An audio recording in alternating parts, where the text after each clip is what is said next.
அம்பிகை பெண்ணே ஆனந்தம் பாடிடவா, கடல் ஆடி வரும் இந்த அம்புலியை கொண்டு ஆலத்தி சுற்றிடவா. சரியா?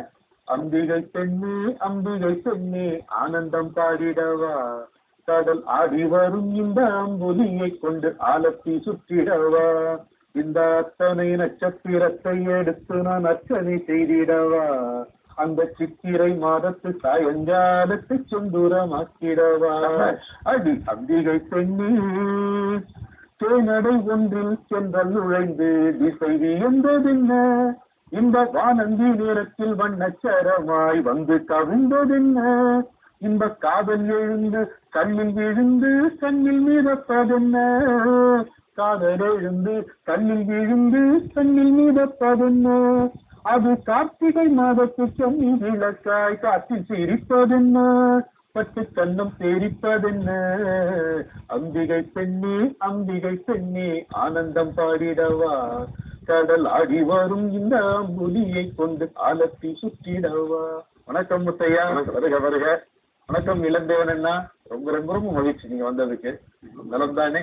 நலம்தான். எப்படி ஆரம்பிக்க போறீங்க? எப்படி அம்பிகை இன்னைக்கு பூத்து குலுங்க போகிறீங்களா?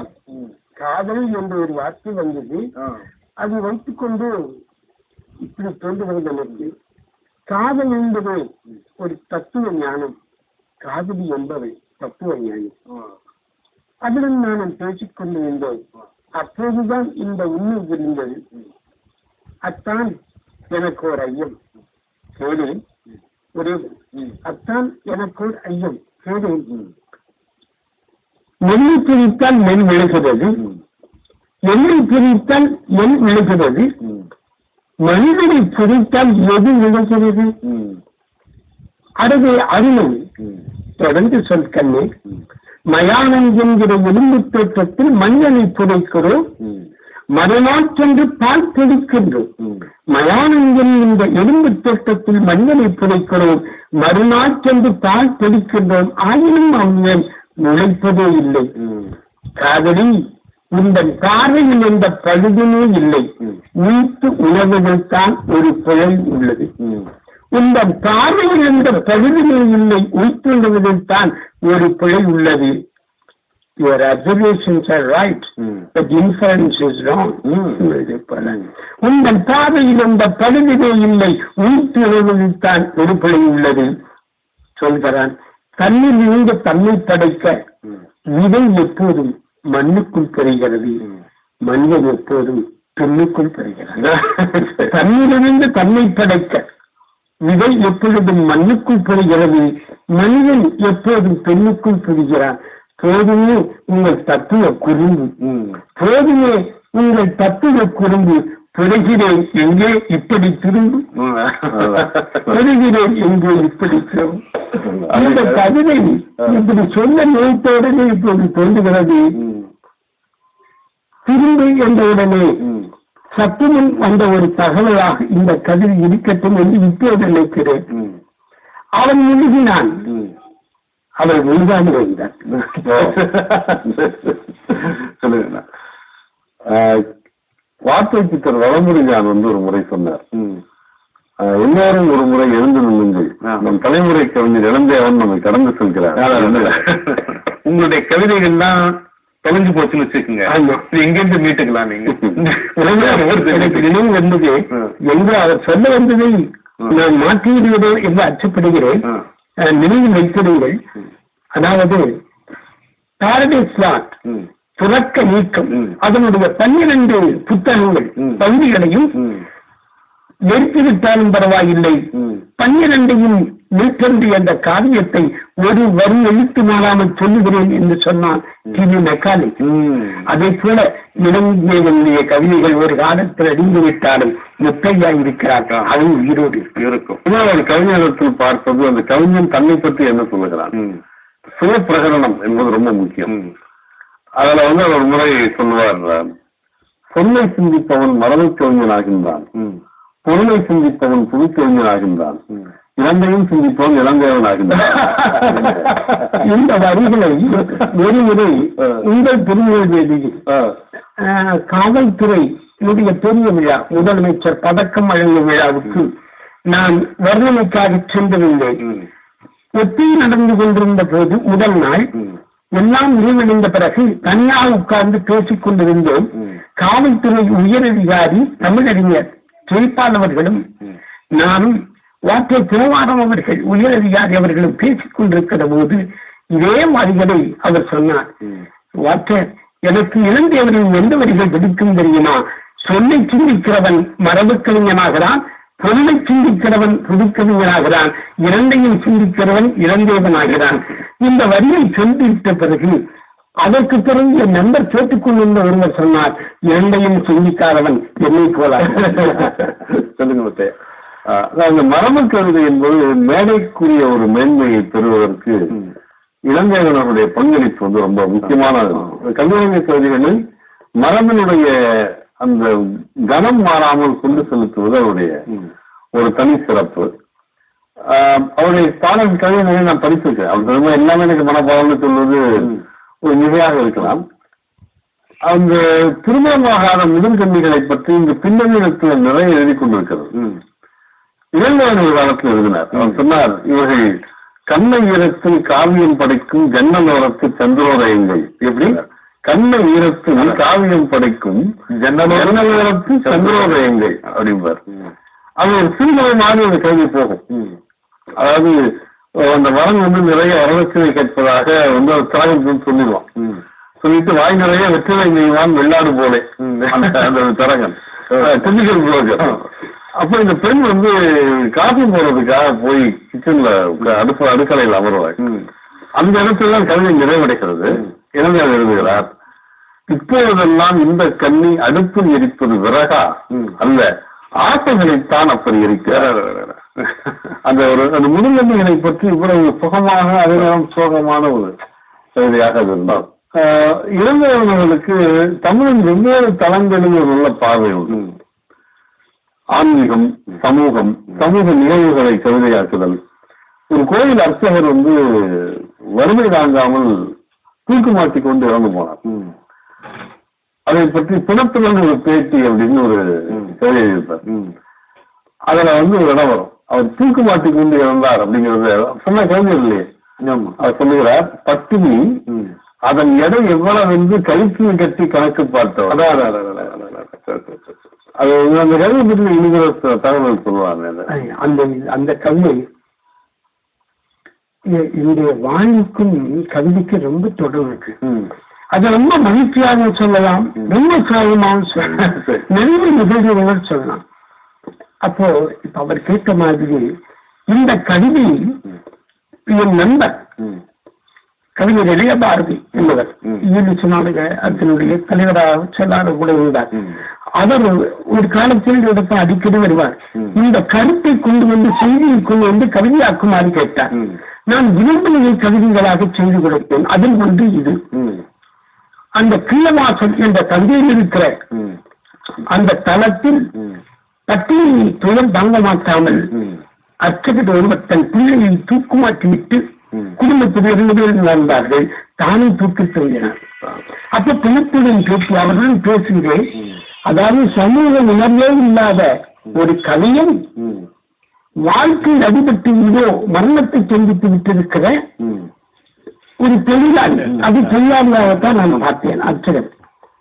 இந்த கவிதை கடைசியாக இதை முடிக்கிற போது அவர்கள் கேட்கிறேன், என்னடா நமக்குள் நிகழ்ந்த இவற்றை அவர் ஒருவர் சொல்றாரு, என்னடா நமக்குள் நிகழ்ந்த இவற்றை என்ன தலைப்பை எப்படி கொடுத்தாய்?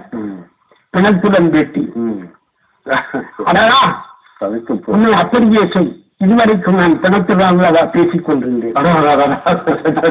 சமூகம் இல்லாத ஒரு கவிஞர் என்பது இடையில் வரும்.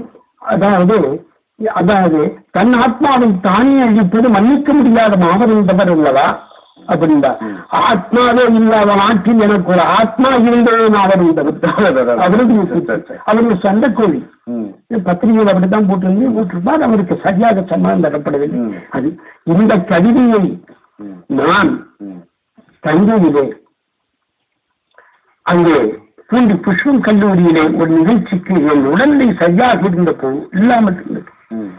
என் குழந்தைக்கு உடலிடம் இல்லை என்பதை தெரிந்த பிறகு ஒரு சாதாரண காய்ச்சல் தான். கவிஞர் புலம்பி தலைவர்கள் என்னை கட்டாயமாக வந்து அழைத்து சென்றார். அங்கே போய் இந்த கவிதை படிக்கிற போது கடைசியாக வழக்கமாக நான் இது கவிஞர்கள் தலைமை 20 ஆண்டுகளாக ஏற்று வருகிறேன். காலங்களில் நான் கவிஞர்கள் பங்கு கொள்கிற போது கடைசி கவிஞனாகத்தான் அழைப்பார்கள். அப்படி கடைசி கவிஞனாக இருக்கிற போது தொழிலாளியை பற்றி சொல்லிக் கொண்ட போது அற்றவர்கள் இந்த தொழிலாளியை பற்றி சொல்லிக் கொண்டிருக்கிறேன். அப்போது தம்பி வந்து சொல்வது முதல்வருக்கு என் குழந்தை இறந்து விட்டதாக எல்லோருக்கும் தெரியும். இட்ஸ் டிராமாட்டிக் அழுவி நாடகமுடன் அனைவருக்கும் தெரியும், எனக்கும் தெரியாது.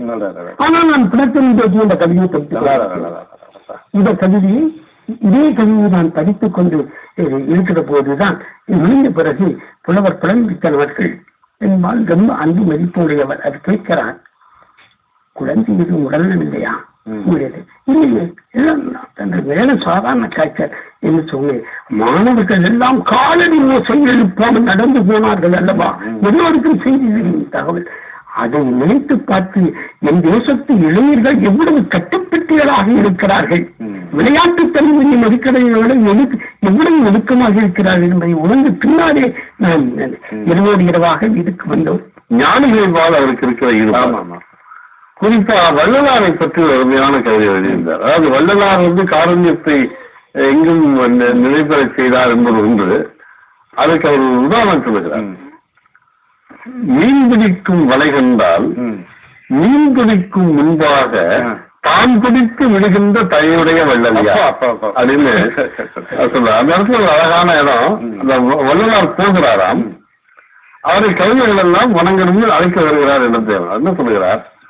மண்ணோக நடக்காமல் மாதா சிவகாமி கண்ணோக நடக்கும் என்ற கருணை வடிவதற்கு பூப்போட்டு அரிசித்தால் பொன்னடிகள் நோகும் என்று பாப்போட்டு அரிசிக்க பாவலகால் வாரிகிறோம் என்று அந்த கவிதையில் ஒரு அழைப்பு இருக்கும். ஞானிகளுடைய தொடர்பு தானாகவே எனக்கு அமைந்து என்ன விரும்புகிறார்கள். அப்படித்தான் ஒவ்வொரு இடத்திலும் எனக்கு பழக்கம் ஏற்பட்டிருக்கிறது. விஜய சாமிகள் அவரை பற்றி அவர் இந்த வழி அவர்களே சொல்லுவாரே, நான் பார்த்ததே இல்லை. ஆனால் என்னுடைய வரிகளை அவர் திருவண்ணாமலையிலே 4 வரிகள் 8 வரிகளாக தேர்ந்தெடுத்த வரிகளை எழுத சொல்லியிருக்கிறார் என்று நான் கேள்விப்பட்ட போது நிறைய மகிழ்ச்சி அடைந்தேன். சொல்லுங்களேன் கேட்போம். அவர்களா, நீ தாகம் எடுக்கும் ஆறுகளுக்கு தண்ணீர் தருகிற வானம், தாகம் எடுக்கும் ஆறுகளுக்கு தண்ணீர் தருகிற வானம். இதை மயிலையிலே இந்த கவிரங்கத்தில் நான் தலைமையை படிக்கிற போது அவரை பற்றி எழுதிட்டு போனேன். அந்த தலைமை நான் கவிதை பாண்டிச்சேரி லெப்டினன்ட் கவர்னர் பக்கத்து உட்கார்ந்தார். அவர் வடநாட்டுக்காரர். ஆங்கிலத்தில் அப்போது எழுதிட்டுக் சொல்லிக்கொண்டே வந்து அவர் மிகவும் ரசித்தார். நீ தாகம் எடுக்கும் ஆறுகளுக்கு தண்ணீர் தருகிற வானம், நான் தரையிலிருந்தே அதிலே கொஞ்சம் தாங்கிக் கொள்கிற இடம். நீ மோகம் எடுக்கும் மூடர்களுக்கும் முத்தம் தருகிற காற்று, நான் முன்னுக்குள்ளே சிக்கி கிடந்து முளைக்கத் தொடங்கும் நாற்று. நீ இரவை பகலாயாக்க பிறந்த இந்திரதாள கிழவன், நான் இருட்டு பசுவில் வெளிச்ச பாலை கறக்க நினைக்கும் சிறுவன். இருட்டு பசுவில் வெளிச்ச பாலை கறக்க நினைக்கும் சிறுவன், நீ விசிறிக்காம்பை செங்கோலாக்கிய விசித்திரமான யோகி, நான் வீசும் தொண்டன் காற்றிலும் வேகும். வீசும் காற்றும் வெண்மை சேர்த்து வேகும் ஒரு சுகபோதி. வீசும் காற்றும் வீசும் காற்றும் வெண்மைப்படுத்தி வேகும் ஒரு சுகபோதி, நீ நீருக்குள்ளே உறங்கி கிடக்கும் நெருப்பிக் கொலவும் சித்தன், நான் நிலையில்லாமல் மேகத்தைப் போல் அலையும் கவிதை பித்தன். நீ சத்தியம் இன்னும் பொய்கைக்குள்ளே தத்துவமாகிய குவளை, நான் சாவுப்பாம்பின் படத்தின் கீழே நிழலுக்கொரு நீ சத்தியம் என்னும் பொய்கைக்குள்ளே தத்துவமாகிய குவளை, நான் சாவுப்பாம்பின் படத்தின் கீழே நிழலுக்கொருவும் தவளை.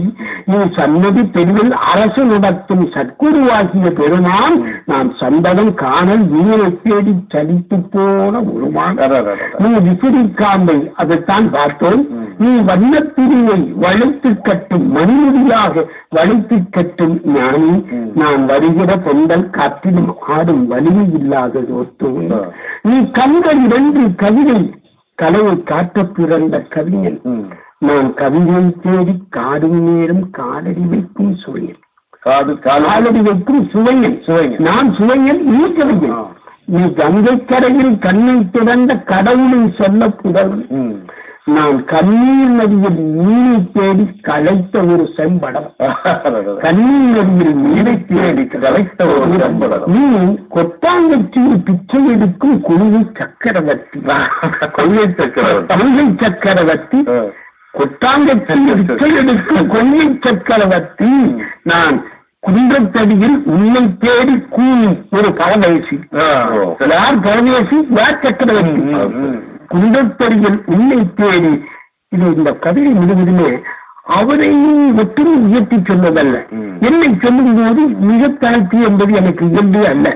நான் என்ன, நான் ஒரு பிறை, நீ ஒரு நிலம், நீ ஒரு பௌர்ணமி, அந்த மாதிரிதான் இருக்கும். நீ கடலில் கலந்த இன்னொரு கடலாய் காட்சியளிக்கும் தரும். நான் கண்ணுக்கெதிரே கரை தெரிந்தாலும் கரையை சேரா தருமம். நீ ஸ்ரீராம் ஜெயராம் ஜெய ஜெய ராம சிரித்து திரியும் காற்று. நான் சில நாள் தின்றி சில நாள் மயங்கி சித்தம் மயங்கும் ஊற்று. நீ வெளியில் உண்மையும் மின்சாரத்தால் ஒளியை தருகிற முனிவன். நான் வெளிச்ச தீவில் விழியை தொலைத்து விட்டு திரிகிற மனிதன். வெளிச்சத்தீவில் விழி, அதான் ரொம்ப கொடுமை. வெளிச்சத்தில் விழியை தெளிப்பதல்ல,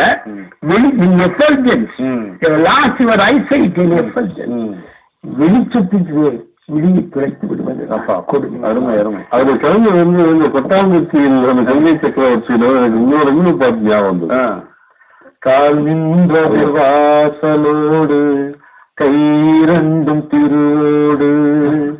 கால் நின்றது வாசலோடு கைரண்டும் திருவோடு. விழலாம் அதில் பிடிச்சோடு விழுங்கும் செல்வேன் தெருவோடு. விழலாம் அதில் பிடிச்சோடு விழுங்கும் செல்வேன் தெருவோடு. ஆனால் நீங்கள் திருவோடு வந்தீர்கள். எனக்கு என்ன தோன்றுகிறது என்றால் அந்த வழியை சொல்லுங்கள். கால் நின்றது வாசலோடு கையிரண்டும் திருவோடு. கையிரண்டும் திருவோடு என்று நான் சொல்கிறீர்கள். அது திருவோடு இருப்பதாக நான் சொல்லுவேன். திருவோடு செல்வத்தோடு திருவோடு இருப்பது. அவர்கள் கையில் இருப்பதெல்லாம் அவர்கள் திருவோடு தான் வாழ்கிறார்கள். இப்போ இளந்தேவன் வந்து அவரே சொன்னால் என்னை உயர்த்தி பேசிதான் பழக்கம். ஒரு ஞானியை பற்றி பேசுகிற போது இயல்பாகவே அந்த பணி வந்து சேர்கிறது. இப்பொழுதுமே ஒரு குரு முன்னிலையிலோ ஒரு ஞானி முன்னிலையிலோ நமக்கு அந்த கனிவும் பணிவும் வரும். நான் என்னுடைய குருவுக்கு இப்படித்தான் எழுது. கட்டில்லாத வானத்தில் நான் பட்டமாகிறேன், நூலெங்கும் காலடியில் வந்து வீழ்கிறேன், வெட்டவெளி எங்கும் போகும் பறவையாகிறேன், உன் வாசம் அல்ல பாதம் இன்னும் கூடு சேர்க்கிறேன். என் திசையில் நான் பறந்தால் எதுவும் நேரலாம், எத்தனையோ வலைகளிலே விழுந்து வாடலாம். உன்னுடைய சந்நிதிதான் எனக்கு நிம்மதி, உன்னருகே நான் இருந்து பாட அனுமதி. பொன்னை தேடும் வேகத்திலே பண்பை மறந்தேன், புகழை தேடும் மோகத்திலே அன்பை மறந்தேன், இன்பம் தேடும் ஆசையிலே என்னை மறந்தேன், இருந்த போதும் எந்தைக்கு நான் மறந்தேன். அதான் வழுக்கி வீழும் நாமல்லால் வேறொரு ஏன் இன்னும் பெரியவங்க சொன்னாங்க. ஒரு மாற்றம். உன்னை மறைக்கணும் நான் பெண்ணும் நமச்சிவாயவர். ஏன்னா இந்த வழிக்கீழும் உன் பெயரல்லாற்றோம் அறிவன் வர மாற்றம். இந்த வந்து இலங்கை கொழும்பிலே ஒரு சிறப்பு நிகழ்ச்சி வாரியாளர்களுக்கு ஏற்பாடு செய்திருக்கிறார்கள். அதில் கலந்து கொள்ள வேண்டும் என்பதற்காக மத்திய மாகாணத்தில், அதாவது மலைப்பகுதிகளில் சொற்பொழிவாற்றிக் கொண்டிருந்த நான் அவசரமாக வரவழைக்கப்பட்டேன். அவருக்கு மாலை 6 மணிக்கு நிகழ்ச்சி, வழக்கமான 5 மணிக்கு சிறப்பு நிகழ்ச்சி வெள்ளவத்தையில் கொழும்பிலே நடைபெறுகிறது. நான் நம் மனைவியும் அவசரமாக அங்கிருந்து ஊர்வடுகிறோம். ஞாயிற்றுக்கிழமை கூட வேறுமே உடைய மாற்றமில்லை. அந்த உறவுகளுக்கு எனக்கு பாராட்டு விழா மற்ற விழாக்கள். ஆகவே நான் எதிலும் உடம்பை சுத்தம் செய்து உள்ள விரும்பவில்லை. வந்து நேரம் நிற்கிறேன் என்று நான் அவரை பார்த்த உடனே நான் சொல்லி அவர் சொற்பொழி கூட்டம் நெருங்கியிருக்காது என்னுடைய ஈழத்தமிழர்கள் கூடியிருக்கிறார். அப்போது நான் சொல்லுகிறேன் என்பது வந்து உள்ளது. கிழக்கு வாடி என் தாழ்கொள்வர் அடிகள் அழுக்கு மேனியோடு என் திருவடி அடைந்தேன், அதுவும் நான் பட பாடவென்றானால் பிழுக்கு வாரியும் பால் கொள்வர் அடிகள் ஆட்டு இடையர்கள் ஆட்டுத்தீர்க்கு விழுந்து விட்டாலும் கரைந்து விட்டு அந்த பாலை பறிகொடுத்துக் கொள்வார்கள். அதை போல பிழுக்கு வாரியும் பால் கொள்வதிலே பிழைத்தனாயின் திருவடி பிள்ளையும் ஒதுக்க என் கண்ணுக்கு உருவருந்தவையான் வெற்றி நூலினையும் உருடையோனே என்று சுந்தரமூர்த்தி நாயனார் பாடிய பாடலை இந்த பாட்டை சொல்லி அதற்கு முன்னால் பாண்டிச்சேரியிலும் நாமக்கல் கம்மன் கவியரங்கத்திலும் என்னுடைய நிகழ்ச்சியை பார்த்துவிட்டு இறந்தேவன் நாவில் தலைமகை கவினிடம் இருக்கிறார் என்று வாரியாராக சொன்னார்கள். ஆடுகடல் அத்தனையும் அசைவருந்து அவன் அருள் விழிகள் இமைத்தகனம் வீசலாகும். ஆடுகடல் அத்தனையும் அசைவருந்து அவன் அருள் விழிகள் இமைத்தகனம் வீசலாகும். தேடு குளிர் ஆடுமலை சென்றலெல்லாம் எங்கள் தேசிகனின் திருப்புகளே பேசலாகும். மூட மனம் என்னும் இருள் முயலகன் மேல் மூர்த்தி நடராஜன் என முளைத்திருந்தான். பாடுபொருள் அத்தனையும் திருடிக் கொண்டான். பல்லவியின் பல்லவியாய் பறந்திருந்தான். கும்பிட்டு கும்பிட்டு போற்றுகின்றேன், கூடெல்லாம் கரமாகி கூப்புகின்றேன். எம்மட்டோ அம்மட்டில் இவை வெதுங்கி அழுது அழுது தொழுத சுகம் அடைய வந்தேன். தும்பிக்கு ஓர் வான்வெளியை ஒதுக்கி தந்து துள்ளியது பறக்கையிலே புலக மீதும் நம்பிக்கை தெய்வமே என் தாயே வாழ்க. நாடெல்லாம் உன் திருவடியை கவிகள் சூழ்க. சிவமாலை கடவுளை பாடுகிற போது, ஒரு குருவை பாடுகிற போது ஒருவன் தன்னுடைய குறைகளை அல்ல தன் இயல்பை உணர்கிறான். மகாகவி பாரதிக்கு மனதிலே இருந்த ஆரோக்கியம் அதுதானே. நாட்டு மக்கள் நலமுற்று வாழவும் நானிலத்தோர் மேல்நிலை ஏதவும் பாட்டிலே தன் இன்பத்தை நாட்டவும் பன்னிலை கனி கூட்டவும் வேண்டி நான் மூட்டும் வந்து கனவழி வாடியை முன்னுகின்ற பொழுதெல்லாம் குரல் காட்டி அன்னை பராசக்தி ஏழையின் கவிதை யாவும் தனக்கு எனக்கு கேட்கிறார். அதே ஒரு சலித்துக் கொண்டே சொல்வது போதுதான் எவ்வளவு சந்தோஷம் அவர்கிட்ட அடிமையாக சொல்லுவான்.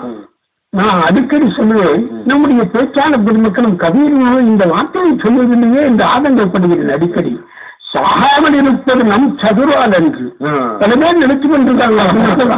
சாகாமல் இருப்பது நம் சதுரால் என்று சக்தி என்றால் அந்த பிறந்தோம் பார்வை எந்த வடிவில் இருக்கிறது அர்த்தம் அற்புதமானவர்கள்.